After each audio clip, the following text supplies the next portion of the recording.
And we're back. Mike Cernovich. Cernovich.com. Bannon's gone. What next? Let's fix your hair, babe. What's next? Well, I don't know what's next for Bannon or for the rest of the world. But I'm just out here doing a little hanging out. So what is next is Pence's coup. Pence's coup is now one step closer to occurring. I warned people about Pence right away. Pence is like heart disease, the silent killer, and he's been making moves and angling ever since he was nominated. So he's very smart because he was unrecognized. He's very quiet, and he lets other people do the killing for him. In that regard, Pence is a real OG. Pence, he keeps his hands clean. He's letting these other people do all the work for him and taking all the scalps. So what really is going to go on? A lot of people are saying Bannon's going to turn on Trump. No, you can't turn. Trump's too popular. You can't turn on Trump. But what'll happen is you no longer give down fire support. So that's what people are missing, is that Trump is still way too popular to turn on if you're Bannon, so you don't turn on Trump. But when Trump's in a jam, you don't have to be there for him either, right? So there's a difference. There's a difference between being anti-Trump and just saying, you know, a little bit of fire's being laid down on the guy. I could come in and maybe throw a little fire support on, but I'm not going to do that. So that's primarily what you're going to see, is that people who would be inclined to defend a lot of things going on are no longer going to defend things happening. So it won't be that people will turn against him. It'll just be that the enthusiasm will wane and people will be less likely to support him. Getting rid of now, Bannon will be fine. Bannon has his own money. So Bannon has his own money. The Mercers have money. There's a lot of people, by the way, with a lot of money.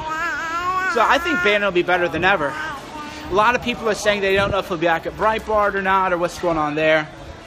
But he'll be fine. Bannon's fine. 2018, the midterms are going to be good. So what a lot of people are realizing is that the real game is 2018. The real game is the midterms and primarying all these GOP guys we don't like. So we may have lost the presidency of the globalists, but we can take over Congress by getting in the right people. So strategically, nothing that Bannon has been out for weeks. It's actually funny. I did an interview with Foreign Policy, and I said, "Oh yeah, McMaster's safe." I go Bannon will be out before McMaster. And sure enough, yeah, no, McMaster won that, the generals won, VP Pence won, and whatever. So what you're going to hear a lot more of now from people who maybe start off as Trump people, and be like, you know, whatever, it is what it is. So it's going to be just death by apathy. It won't be exactly. It'll just be people will find better ways to spend their time.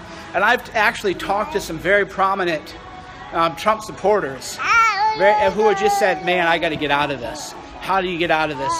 That's what a bunch of people are just saying is, you know, because again, it goes into what is really the upside to doing this.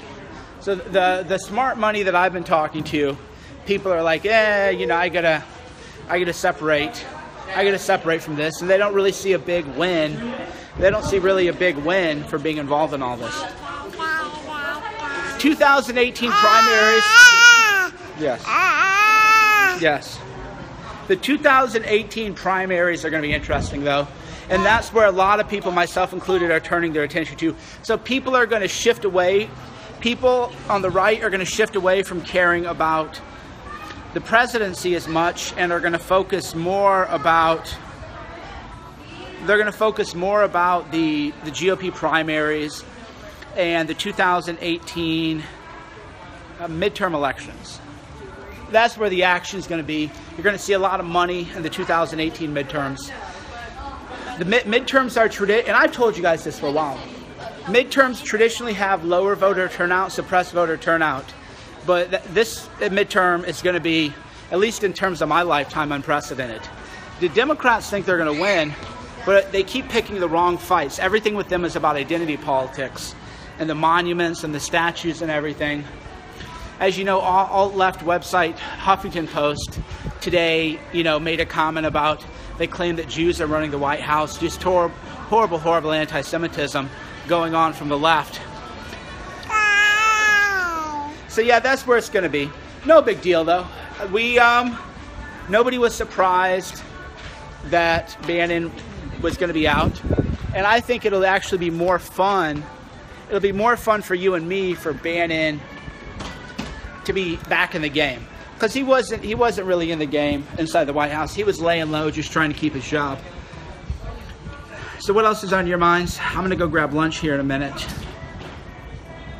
Gorka, I don't know, maybe Gorka's out next, maybe not. Gorka's safe, just because Trump likes him on TV, but who knows? I've heard that Mike Anton, who's a National Security Advisor communications guy, I've heard Mike Anton is out.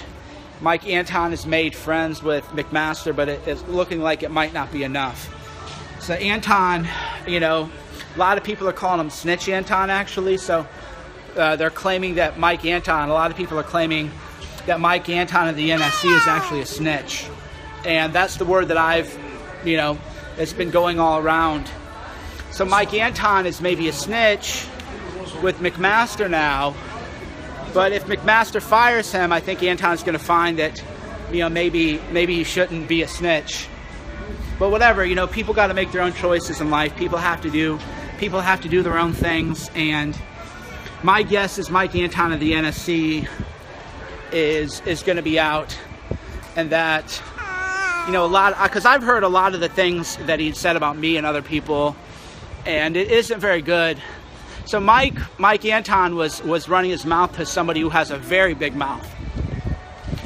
And so, of course, it got back to me. So Mike Anton, was running his mouth to a very, very big mouth guy out there. A guy that I've learned not to tell anything, because he's not that he's distrustworthy, but he's got a very big mouth. And the things that I've been hearing, I've passed along to various people, and it's unfortunate. It's unfortunate that this would happen, but it is what it is. People are trying to get close to McMaster and, save themselves or whatever. Good luck. Good luck with that, man. I think that now is the time.